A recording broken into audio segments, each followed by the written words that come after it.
The colony of Arden was small compared to the great cities of Earth. It rested on a wide plain with metal towers rising above fields of green crops. Families worked together, building homes and growing food. To them it was a new beginning, far away from the noise of Earth's crowded nations. But peace never lasted long in the wide universe. On one clear night, a shadow fell over Arden. The farmers stopped their work and looked up at the sky. A shape too large to be a moon hung above the world. It was a warship of the Dominion, a vessel that stretched like a dark mountain across the stars. Its engines glowed and its armor shined with silver light. Children clung to their parents, asking what the giant ship wanted. None of them had an answer. For years, humans had heard stories of the Dominion, a coalition of powerful alien races bound under a single throne. Some called them rulers of the stars. Others called them conquerors. From the colony's command center, Captain Aaron stood before a tall window, watching the ship descend. His face was calm, though those around him trembled. Aaron was not a man of glory or fame. He was a soldier who had chosen to settle here after too many battles. His strength did not come from pride, but from patience and will. "Captain," one officer said, her voice unsteady, "they demand we send a representative to meet their envoy. They say refusal means war." Aaron turned from the window. "Then we meet them. Fear will not help us now." He walked to the landing site where the Dominion craft touched down. Its ramp unfolded with a hiss and outstepped figures taller than any human. Their armor glowed with alien symbols and weapons hung from their belts. At their center walked a young woman, her head held high, her robes woven with gold and blue. Her eyes glimmered like silver glass. She was Princess Leora, daughter of the Dominion Queen. The colonists whispered her name in fear. Many had only heard of her in tales, how she judged worlds, how she commanded fleets. Yet here she was, walking on Arden's soil.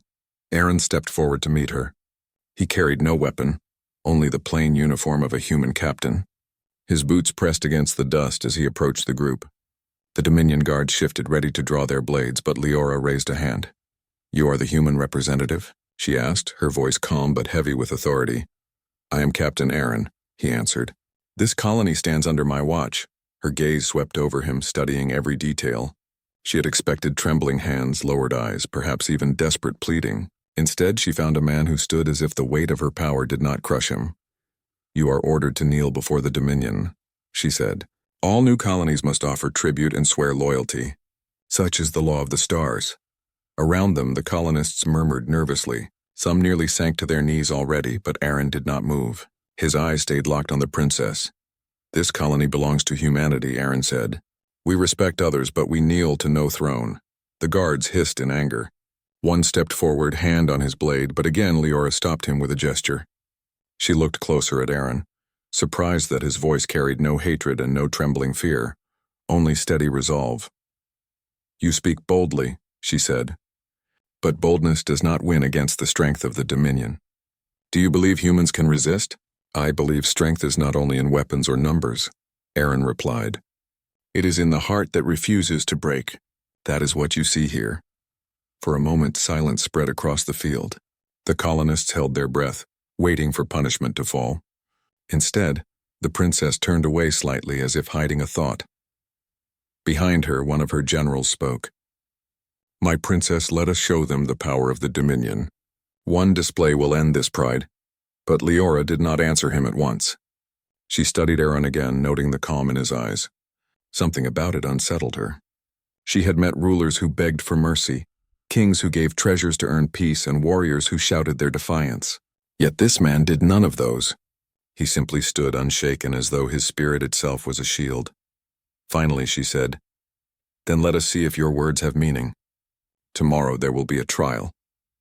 If your people wish to keep their freedom, you will face our chosen champions. If you fall, the colony belongs to the Dominion." The crowd gasped.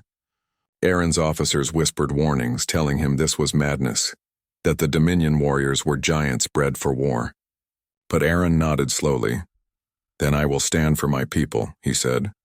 The princess tilted her head slightly. For the first time, a faint smile touched her lips. It was not of mockery, but of interest. "We shall see what strength a human holds," she said. She turned, and her guards followed her back to the ship. When the Dominion craft lifted into the sky again, the colonists rushed to Aaron. Some begged him not to accept the trial. Others asked how he could hope to fight. He raised his hand and the voices quieted. "Fear is natural," he told them. "But if we bend now, we will live as servants forever. If I stand tomorrow, I do it not for pride, but to show them we will not break. Whether we win or fall, they must see the truth of humanity." The people listened, and though fear remained, a spark of courage spread among them. For in their captain's voice they heard not empty words, but the steady strength of someone who had faced storms before and still endured. That night, while the colony prepared, Princess Leora sat in her chamber aboard the Dominion ship. The general who had spoken earlier stood beside her. "My princess," he said, "why allow this? Crush them now and none will question Dominion law." She did not answer at once. Instead, she gazed out of her window at the small colony below. Her fingers brushed against the glass as if trying to reach the ground far beneath. "Because I want to see," she whispered at last. "I want to see if what I felt is real. I have looked into the eyes of this human, and I wonder, what is the source of such strength?" The general frowned but bowed, unwilling to question her further. As the stars turned above Arden, both human and Dominion prepared for the trial to come. In the quiet night, the colony rested with hope and fear, while aboard the great ship an alien princess carried a question she had never asked before. What if humanity was not as weak as her people believed? The morning came bright over Arden's plains. The sun's light painted the colony in gold, but the people felt no comfort. They gathered near the landing field, their eyes lifted toward the sky, every heartbeat with fear and hope, for they knew today their future would be tested. The sound of engines filled the air as the Dominion craft descended. Its shadow rolled across the ground like a storm cloud. The ramp lowered, and again the princess appeared, her steps calm and regal. At her side walked her guards, tall and armored, while behind them came warriors bred for war. Their bodies were thick with muscle, their faces marked with scars, and their eyes cold like steel. The people of Arden whispered among themselves. These were not soldiers like humans had known. They were larger, stronger, their very presence enough to shake the weak-hearted. Aaron walked forward from the crowd. His uniform was plain, his weapon none. He carried only the resolve within him. As he stepped toward the center, the colonists drew strength from him. Some straightened their backs, others clenched their fists, and a few even whispered prayers. Princess Leora raised her hand, silencing her warriors. She looked at Aaron with the same unreadable gaze as the night before. "Captain Aaron," she said, her voice carrying across the field, "by the law of the Dominion, today we test the strength of your people. If you stand and prevail, your colony may keep its freedom. If you fall, you will serve the throne." Aaron nodded once. "Then let the trial begin." A circle was drawn on the field marked by strange Dominion energy rods that glowed blue. The crowd stepped back, giving space for the combat. The first of the alien champions stepped forward, towering above Aaron. His armor shined black, and his weapon was a heavy staff tipped with blades. The warrior sneered at the human captain.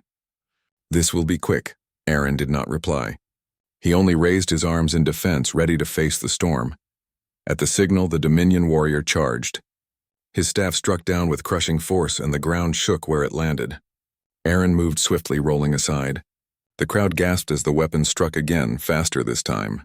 Aaron dodged, his movements sharp and measured. He was not as strong as his foe, but he was quicker, and he did not waste energy. The warrior grew frustrated, swinging harder, trying to break the human's defense. But Aaron never panicked. He watched the timing, waited for openings, and struck with small but precise blows, fists to the ribs, elbows to the arm. They did not drop the giant, but each strike made him slower. Minutes passed, and sweat formed on Aaron's brow. The warrior's breathing grew heavier, his movements less controlled. At last, when the staff came down with too much force, Aaron slipped inside its reach. He drove his shoulder into the warrior's chest, using the alien's own momentum against him. The giant stumbled backward, fell outside the circle, and the rods flashed, declaring Aaron the victor. The colonists erupted in cheers. Children jumped and parents hugged each other. Against all odds, their captain had defeated the first champion. Princess Leora raised her hand again, and silence returned. Her eyes did not leave Aaron. "You endure longer than expected," she said softly. "But one victory does not decide the trial." Another champion stepped forward, this one carrying twin blades. He moved faster, his strikes sharp and dangerous. Aaron defended carefully, but the cuts came close. The crowd cried out as sparks flew from the rods where blades missed their mark. Aaron's arms ached, his legs burned, yet he held on. He remembered his words from the night before. Strength was not only in weapons, it was in the heart that refused to break. Each time he stumbled, he forced himself back up. Each time the blades grazed him, he reminded himself of the colony behind him. The fight lasted longer than the first. The alien's speed was great, but Oran's patience proved greater. He waited until the champion overreached, then caught one blade with a twist and pulled it free. Using the weapon against its master, Aaron struck with sudden force, disarming the second blade and pressing the alien out of the circle. Again, the rods flashed. Again, the colonists cheered. The princess leaned forward slightly in her seat. Her silver eyes narrowed, not in anger but in wonder. She whispered to her general beside her, "He should not stand against two." "Yet he does," the general frowned. "It is luck, nothing more. The third will end this." The final champion entered the circle. He was the largest of them all, armored from head to toe, holding a hammer that glowed with energy. When he stepped, the ground shook. Aaron breathed deeply, his body weary, but he lifted his fists once more. The hammer swung and the sound cracked the air. Aaron barely leapt aside in time. He felt the heat of the energy pass close to his skin. Again and again the hammer fell, each strike more furious than the last. Aaron moved slower now, his body near its limits. The colonists shouted his name, willing him to rise again and again. At last the hammer slammed into the ground and stuck for half a breath. Aaron saw his chance. With the last of his strength he surged forward, striking the champion's chest with all he had. The alien staggered but did not fall. Aaron struck again, then again, refusing to stop. His fists bruised, his arms shook, but he pressed on. The champion swung wildly, trying to grab him, but Aaron ducked low and pushed with his whole body. Inch by inch, step by step, he forced the giant backward until, with a final desperate shove, the champion stumbled across the glowing rods and fell out of the circle. The rods flashed a third time. The crowd of humans exploded with joy. Tears ran down their faces as they saw their captain standing, battered but unbroken. Children shouted his name and families lifted their voices in pride. Princess Leora rose from her seat. Her eyes shone, but her face remained calm. She spoke so all could hear.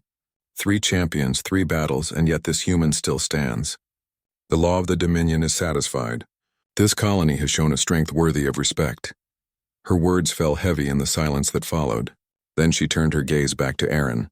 For a long moment they stared at one another. She had come expecting weakness, but instead, she had witnessed something else entirely. As the Dominion warriors withdrew, the colonists rushed to Aaron. They lifted him onto their shoulders, though he tried to resist. Their joy was unstoppable, their fear broken by the sight of his victory. That night, while the people celebrated, Princess Leora sat again in her chamber. She replayed the battles in her mind, each strike, each fall, each time the human rose again. The more she thought, the less she understood. Her general entered and bowed. "My princess, the trial is complete. Shall we return to the fleet?" But Leora did not answer at once. Her eyes remained fixed on the stars outside her window. She felt a question forming deep in her heart, a question she had never asked before. "How can such a small world produce such unyielding spirit?" she whispered. The general frowned but said nothing. He did not see what she saw. Leora turned her gaze downward to the colony, where fires of celebration glowed in the night. She wondered if strength was not only power but something deeper, something she had never known until now, and as she watched, she felt the beginning of a change she could not yet name. The trial was over, but the test of Arden was far from finished. For 2 days, the colony lived in celebration. Families sang songs late into the night. Children painted Captain Aaron's name on the walls, and even the tired workers lifted their heads with pride. They believed the danger had passed, that the Dominion would honor its word. But in the skies above, the warship of Princess Leora still hung like a mountain of steel. Its shadow reminded everyone that peace was fragile. Aaron himself did not rest much. He knew victory in the circle was not the end. The Dominion was vast and its pride deep. It was not easy for them to accept defeat from a single human. On the 3rd morning, alarms rang across the colony. The command center reported new movements from the Dominion ship. Great bays opened along its hull, and strange shapes dropped toward the planet. Aaron rushed to the perimeter with his officers. As the objects landed, they split open with steam and fire. From within crawled machines of war, towering walkers with 4 legs, their bodies armed with cannons and claws.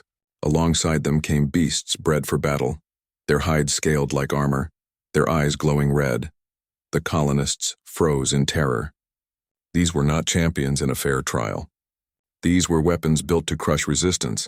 Aaron clenched his fists. He could see the Dominion's plan. If they could not win honor through the trial, they would break the colony's spirit by force. He shouted to the people, "To arms! This is our home. If we do not stand now, we will lose everything." The farmers grabbed tools and turned them into weapons. The miners carried their drills and hammers.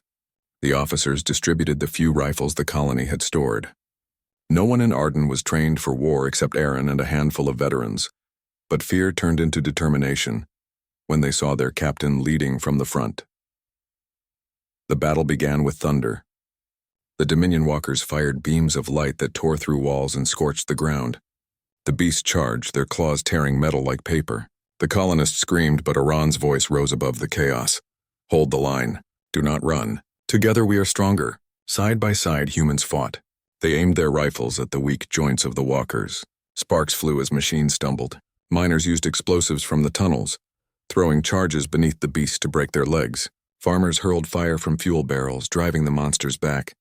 Aaron was everywhere at once. He shouted commands, carried the wounded, and struck down enemies with his bare hands when he had no weapon left. His uniform was torn, his face cut, but his eyes never wavered. High above, Princess Leora watched the battle from her chamber window. Her generals stood beside her, satisfied. "Now they will learn, my princess," one said. "Their courage means nothing before the might of the Dominion." But Leora did not answer quickly. She watched closely, her silver eyes following Aaron through the smoke and fire. He fought not like a desperate man, but like a leader who believed his people could endure. And more surprising, his people did not break. Though outnumbered, though terrified, they held together because of him. Hours passed. The colony's walls cracked, buildings burned, but still the humans resisted. When one fighter fell, another stepped forward. When a machine broke their defenses, Aaron led a counterattack to push it back. The ground shook with each clash, but the humans did not flee. By evening, the battle slowed. Many colonists lay wounded, yet the walkers that remained limped with broken legs, and half the beasts were gone. Smoke rose into the red sky, and the sound of cheers rose from human throats. Against all odds, they had survived the first assault. Aaron stood in the middle of the battered field, breathing heavily. His arms ached and his chest burned with pain, but he stood tall. Around him, the people looked to him with new eyes. They no longer saw only a captain. They saw a symbol of what it meant to be human. That night, the colony gathered again. Fires burned in the square. And though their homes were damaged, their spirit was unbroken. Aaron walked among them, speaking softly to those who feared, encouraging those who grieved. He told them, "We did not fall today, and we will not fall tomorrow. The Dominion thinks we are weak, but they will learn humanity cannot be broken." In her chamber, Princess Leora sat alone, deep in thought. She had seen colonies fall before. She had seen races surrender before the first strike. But this world was different. These humans had no fleet, no armies, no advanced weapons. And yet they resisted with a spirit stronger than any she had witnessed. She thought of the captain again, how he stood before her without kneeling, how he fought 3 champions, and now how he led his people against impossible odds. A question kept returning to her mind. Was strength truly measured by power, or was it measured by the will to endure? The next morning, the Dominion tried again. More machines landed, stronger than before, and new beasts were unleashed. But the humans were ready. They had repaired their defenses through the night, and Aaron had planned traps. They used narrow alleys to cut the machines apart, dropped nets woven with metal to slow the beasts, and struck from rooftops with precision. It was not an easy fight. Every hour the colony lost more ground. Yet every hour they also adapted. Children carried water to the fighters. Elders repaired broken weapons, and the wounded still helped where they could. The colony was no longer just defending, it was united. At one point, a beast twice the size of a man broke through and cornered a group of colonists. Aaron charged forward alone, grabbing a broken spear. The beast roared, claws raised to strike. Aaron planted his feet and thrust the spear with all his strength into the beast's eye. It screamed, thrashed, and fell. The colonists cheered, their fear fading into courage. Above, Leora's generals grew restless. "Enough, my princess," one said. "This resistance is shameful. Let us bring the full fleet and crush them." But Leora raised her hand. "No, I will decide when this ends." She walked to the observation deck and stared down at the colony. Despite the fire and ruin, she saw life. She saw humans standing together, refusing to yield. And in their captain, she saw something she could not deny, a strength her empire had never taught her. By the third day of fighting, the Dominion forces withdrew to regroup. The humans, though battered, stood victorious once again. The colony was scarred, yet its heart was stronger than ever. As the sun set, Aaron climbed the damaged tower at the center of the colony. From there, he looked out over the smoking fields and the people working to rebuild. His body was tired, but his spirit was steady. He knew the battle was not over, but he also knew that no matter what came, humanity would not bow. Far above, Princess Leora whispered to herself, "They should have broken, yet they endure. This is not weakness. This is something greater." And for the first time in her life, she began to doubt the teachings of her throne. Night had fallen over Arden after the third day of fighting. Fires burned across the fields, but they were not only flames of destruction. Many of them were campfires lit by colonists as they gathered to share food, to rest, and to remind themselves they were still alive. The Dominion machines had withdrawn once more, their heavy forms carried back to the warship above, yet the people knew this pause was not mercy. It was strategy. The enemy was waiting, preparing for the next blow.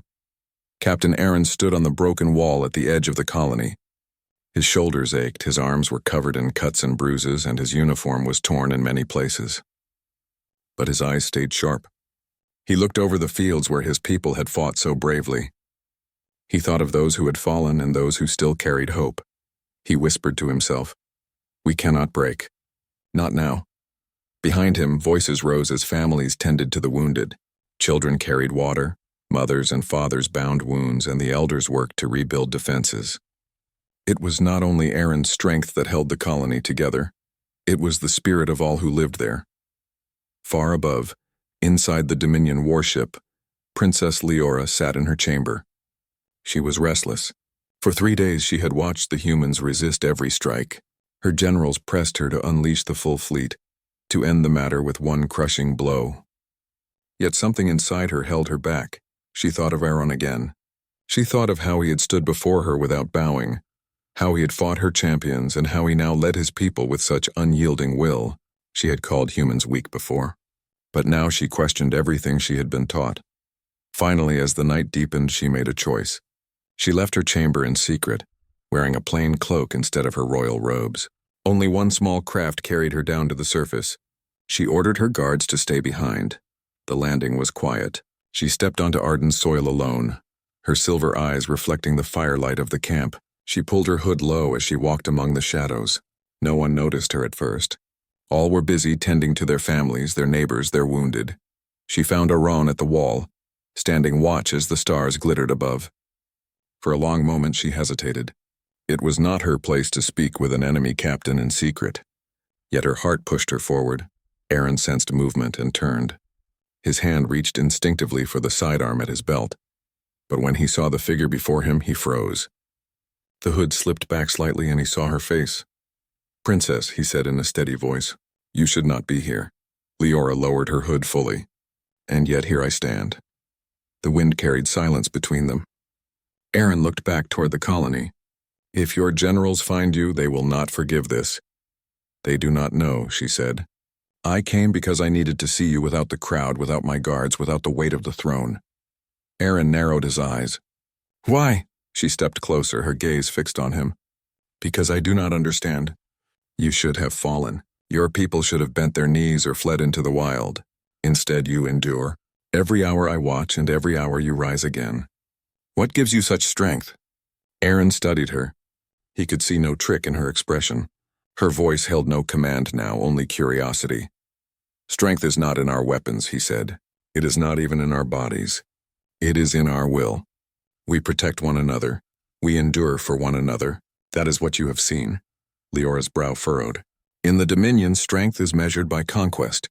The throne believes fear brings order, yet when I watch you, I see something greater. Your people follow you not because they fear, but because they trust. Aaron's voice was quiet but firm. Fear breaks when the storm comes. Trust holds. That is why we stand. For a moment neither spoke. The fires of the camp crackled below and the night wind whispered across the plain. Leora looked into Aaron's eyes and she felt something she had never felt in all her journeys across the stars. Respect, not demanded but earned. She leaned closer and lowered her voice until only he could hear. You are stronger than any king I have ever known. The words struck Aaron more than any weapon. He had expected threats, commands, perhaps even pity, but these words were different. They were words of truth, spoken from a heart that had witnessed something unexpected. He looked at her, surprised, but said nothing. Leora turned her gaze back to the colony lights. I cannot change the Dominion overnight, she said softly, but I can choose what I see and what I will remember. Know this, Captain Aaron. You have shown me a strength that my people do not yet understand. Aaron finally spoke. Then remember it well. One day you may have the power to change more than you think. They stood in silence again. For the first time, there was no wall of enemy lines between them. Only two voices under the same sky. At last, Leora pulled her hood back up. I must return before my absence is known. But know this, I will not allow your spirit to be hidden from the Dominion. Your people deserve more than to be forgotten. Without waiting for his reply, she stepped back and disappeared into the shadows. Moments later, her craft rose silently into the night sky. Aaron remained at the wall long after she was gone. Her words echoed in his mind, stronger than any king. He did not know what they would mean for the future, but he knew one thing. They were no longer just enemies. Something had shifted. In the days that followed, the Dominion forces pressed their attacks again, but Leora's orders grew strangely restrained. Instead of overwhelming force, the assaults came slower, as if someone was holding back the full might of the Empire. Aaron suspected the princess's hand in this, though he told no one. The colonists, though still battered, found new courage. They remembered the battles Iran had won, the monsters he had slain, and the way he never allowed despair to take hold. Even children began to chant his name, their voices rising in defiance of the great warship above. Inside the Dominion vessel, Leora faced questions from her generals. Why do we not crush them, my princess? They demanded. Why delay when victory is within our grasp? She answered calmly. Because there is more to victory than destruction. To rule without respect is to rule on sand. Humanity has proven it cannot be broken by force. That truth must be faced, not ignored. The generals did not understand, but they could not disobey her command. And so the strange stalemate continued. Arden stood scarred but unyielding, while above an alien princess wrestled with the new truth she had whispered in the night. For the people of the colony, hope grew brighter. For Captain Aaron, the burden grew heavier, and for Princess Leora, the path before her became uncertain. She had seen what her empire denied. She had spoken words she never thought she would say, and now she could not forget them. The sun rose over Arden, spilling gold across the battered fields. Smoke still curled from ruined buildings, but the colony was alive. The people worked side by side, repairing walls, rebuilding homes, and tending to crops. Though the scars of battle remained, so did the spirit that had carried them through. Captain Aaron walked among them, his uniform dirtied and torn. He offered words of encouragement to each worker, each soldier, and each family. The colony survives because we survive together, he said. We rebuild not for ourselves alone, but for the generations who will follow. Children ran past him, waving makeshift flags painted with symbols of courage. The adults smiled at them, though their hands bore blisters and their faces showed exhaustion. Each person carried a piece of the story of Arden's survival and the human spirit that refused to bend. High above, the Dominion warship hovered silently. Princess Leora had returned from her secret visit the night before. She walked the corridors of the vessel in thought, recalling what she had witnessed. A human standing against impossible odds, yet never broken, leading his people with heart and courage. Her generals were growing impatient. Princess, one said, our warriors are ready. If we strike now, the colony will fall. We can enforce the law of the Dominion before they recover. Leora shook her head slowly. No, strength is not only in weapons. If we destroy this colony now, we destroy the proof that some spirits cannot be ruled by fear. That truth cannot be hidden. The generals murmured in discontent. but they knew her word was final. Meanwhile, on the ground, Aaron sensed the continued presence of the Dominion fleet. Scouts reported movements high above the clouds. He gathered his officers. "They are testing us still," he said. "Expect another strike, but remember what we have learned. Fear will not guide us. Trust, courage, and unity will." The colonists worked quickly to strengthen defenses. Walls were reinforced, trenches dug, and fire traps set. Every hand contributed, every mind planned. Even the children helped, carrying water to the workers, cheering the fighters, and offering encouragement. As the day passed, no immediate attack came. Still, the humans kept alert. Aaron knew that patience was also a form of strength, and that sometimes the greatest victories were won not through battle, but through endurance. Inside the Dominion ship, Leora watched the colony carefully. She could see the determination in the people's movements, the way they recovered from every challenge, and the way their captain inspired them. She thought of her words from the night before, whispered into the quiet. "You are stronger than any king I have ever known." The words were more than admiration. They were a declaration of recognition, a truth she could not deny. And now she realized she had a choice: follow the expectations of her empire or follow the evidence of what she had seen. In the late afternoon, she called her generals. "Return to the fleet," she said. "We will withdraw. This colony has earned respect not because of weapons, but because of spirit. Humans are not subjects to command. They are a people to honor." The generals' faces were a mixture of anger and disbelief. "Princess, if we leave now, we risk embarrassment. Our throne will be questioned," she stood firm. "Better to learn respect than force submission. Some lessons are worth more than victory in war." And so slowly, the Dominion forces began to ascend, their massive war machines and beasts retreating to the ship. The sky cleared, leaving Arden under its natural sunlight for the first time in days. On the ground, Aaron watched the ships disappear. He allowed himself a small smile, but his mind remained focused. "We survived," he said to his officers. "But our duty is not only to survive, it is to live and to build a future worth defending." The colonists cheered when they saw the Dominion fleet vanish. Families embraced, soldiers lowered their weapons, and children ran freely across the fields. Their cheers were not for destruction, but for life, unity, and resilience. That evening, Princess Leora descended once more, this time with permission and without secrecy. She stepped onto the colony grounds, her presence calm yet powerful. Aaron met her at the center of the camp. "You return openly," he said, nodding. "Does this mean peace?" Leora's gaze swept over the colony, then rested on Aaron. "Peace, yes," she said. "Not because your enemies are gone, but because I have witnessed what strength truly means. You have taught me a lesson that even my empire must learn." The colonists gathered around, watching the alien princess and their captain stand together. Whispers ran through the crowd, for no one had expected this meeting, and no one had imagined that an enemy could recognize their courage so openly. Leora turned to the people of Arden. "You have faced the impossible," she said. "You have endured what most would not. I am proud to have seen this strength, and I will carry it back to the stars. Your colony will be remembered, not as subjects, but as equals." Gasps and cheers rose among the colonists.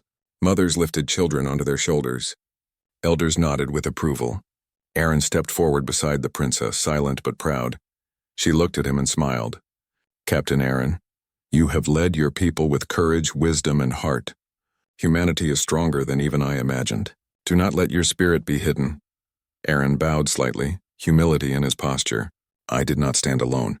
Every person here fought, every person endured. I am only the voice of all who refused to fall." The princess inclined her head. "Then it is not only your strength that is known, but the spirit of your people. This is what I will bring back to my queen. This is what the Dominion must understand." As the night fell, the colony gathered for a celebration not of war, but of life. Fires were lit in the center square. Food was shared, songs were sung, and stories were told. Children played in the shadows of broken walls, laughter echoing where screams had rung days before. Aaron walked among his people, placing a hand on the shoulder of a young fighter. "Today we are stronger not because we defeated an enemy," he said softly, "but because we stood together when we could have been divided. Remember this always. Unity is what carries us forward." Leora watched quietly from a distance, her presence calm but commanding. The people noticed her, but no one feared her now. Instead, they felt the respect that she had earned through her honesty and recognition. For the first time, an alien princess and a human captain stood on the same ground, witnesses to the strength of humanity.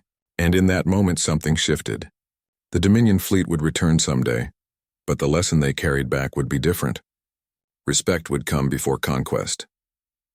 The next morning, Erin and Leora met one last time before her departure. She extended her hand. "You have my word, Captain. The Dominion will honor this peace. Your people will not be harmed again, and you have my respect." Erin shook her hand firmly. "Thank you. Your respect means more than victory ever could." She nodded, then returned to her ship. The engines roared, lifting her away into the sky. The colony watched until the vessel disappeared into the stars. Then, with renewed hope, they turned back to their work. Arden would rebuild stronger and wiser than before. The fields would flourish. Homes would rise. Children would grow knowing that courage, unity, and the human spirit could face even the most impossible of challenges. And somewhere in the galaxy, a princess remembered a human who had whispered more than words of defiance. He had whispered the truth of humanity itself. Captain Erin stood in the center of the colony once more, looking to the horizon. The past battles were behind them, but the lessons remained.